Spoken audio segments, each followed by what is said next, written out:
के जो सिस्टम है इसके अंदर सुधार होना चाहिए। पर उसके बावजूद भी हमारे प्रशासन ने बेख्याली इसके ऊपर कोई काम नहीं किया।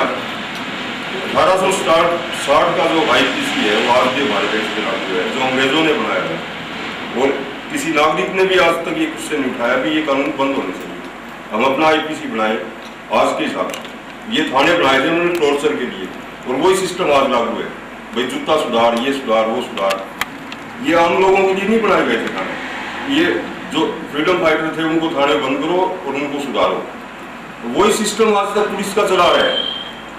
किसी ने भी कोई आवाज नहीं उठाई इसके खिलाफ भी। इसके अंदर अमेंडमेंट क्यों नहीं हो? हम अपने देश के हिसाब से कानून बनाए इसके लिए। चुनाव सुधार की बात आई, भाई हम जिसको वापस बुला सके, कोई इम्प्लीमेंट नहीं, उसके कुछ नहीं हुआ। तो प्लीज इसके ऊपर थोड़ा सा आप जो है ना बताएंगे। की गई है। दूसरी बात यह है कि हमारी पुलिस नाकामयाब क्यों होती है, उसकी एक मेजर रीज़न है कि अगर आप जितने भी केस अगर आप देखते हैं, इसमें जो एविडेंस कलेक्शन जिसको आप बोलते हैं वो सबसे वीकेस्ट पार्ट होता है।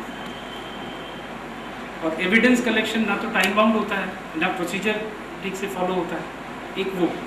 दूसरा, आपने पूरा पुलिस जो तंत्र है वो स्टेट के लिए बना दिया, मतलब लोगों के लिए बनना चाहिए था ये, लेकिन आपने बना उसको दिया स्टेट के लिए। क्योंकि ब्रिटिशर्स ने जब पुलिस एस्टैब्लिश किया था तो वो अपनी प्रोटेक्शन के लिए पहले थे, उनके जो सिटीजन्स, उसके नेचर में चेंज नहीं हुआ। और वैसे भी अगर आप इसमें चेंज करेंगे तो जिस तरह से पूरे देश में पुलिस की भर्तियाँ होती हैं, आप जो मर्जी कर लीजिए, उसकी हालत ही है। आप पूछ के देखिए, मैं किसी एक स्टेट का नाम नहीं ले रहा, चाहे हरियाणा हो चाहे केरल हो, बुरा हाल है। मतलब कांस्टेबल के पोस्ट तक जो है लिटरली पैसा दे के। तो आप उन पुलिस वालों से क्या उम्मीद कर सकते हैं? आप चोर अपॉइंट कर रहे हैं किस चीज़ के लिए? अपने घर की रखवाली के लिए। आप उससे उम्मीद करते हैं कि वो ईमानदारी से काम करेगा। वो ईमानदारी से काम करेगा, चोरी करेगा और तो कुछ नहीं करेगा। आप सिस्टम को अकाउंटेबल करना चाहते हैं तो कम से कम आपको ये करप्शन को खत्म करना पड़ेगा। इसके बिना आप बच नहीं सकते सिस्टम से। ना टेररिज्म से मुक्ति मिलेगी आपको, क्योंकि जब ये डिसऑर्डर बढ़ेगा तो डिसऑर्डर में निकलेगा क्या? आपको यही बीमारियां मिलेगी, terrorism, Naxalism, social violence, crime, यही बढ़ेगा। और फिर आप कहेंगे कि क्राइम बढ़ गया है, सोशल वायलेंस बढ़ गया है, इसलिए और पुलिस की भर्ती करो। और पुलिस की भर्ती कैसे करोगे? वही लाख रुपए 2 लाख रुपए लेके करोगे आप, वो और बढ़ेगा।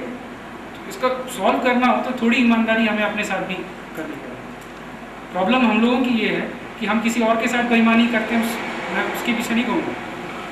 दिक्कत ये कि हम अपने साथ बेईमानी करते हैं, हम अपने साथ वफादार नहीं। हम मौका पर बन भी गए हैं, शायद कुछ सिचुएशन भी बना। ईमानदारी आप अपने साथ रखिए, सिस्टम अकाउंटेबल। आज तक उसकी शिक्षा पूरी कर देंगे। दूसरी बात उसमें है कि हम देश में शराब नहीं चलने देंगे।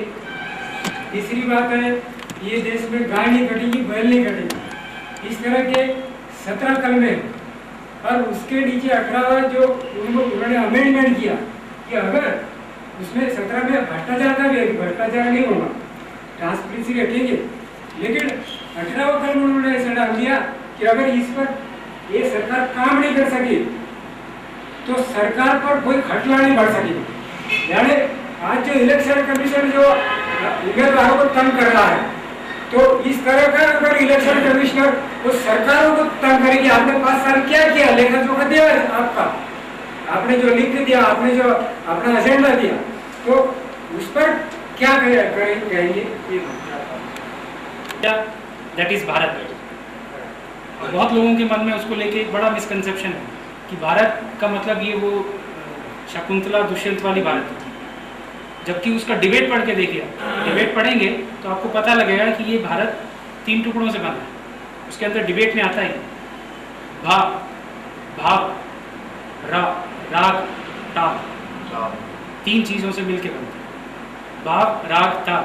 राग और ताल इनमें अगर सही अगर सामंजस्य नहीं होगा तो भाव गलत निकलेगा, भाव सही नहीं निकलेगा। और मैं वही आपको यहाँ बता दूँ कि आज के दिन हमारी प्रॉब्लम ये है कि भाव कुछ और है, राग कुछ और है, ताल कुछ और है, इसमें से तो पता नहीं क्या निकलेगा।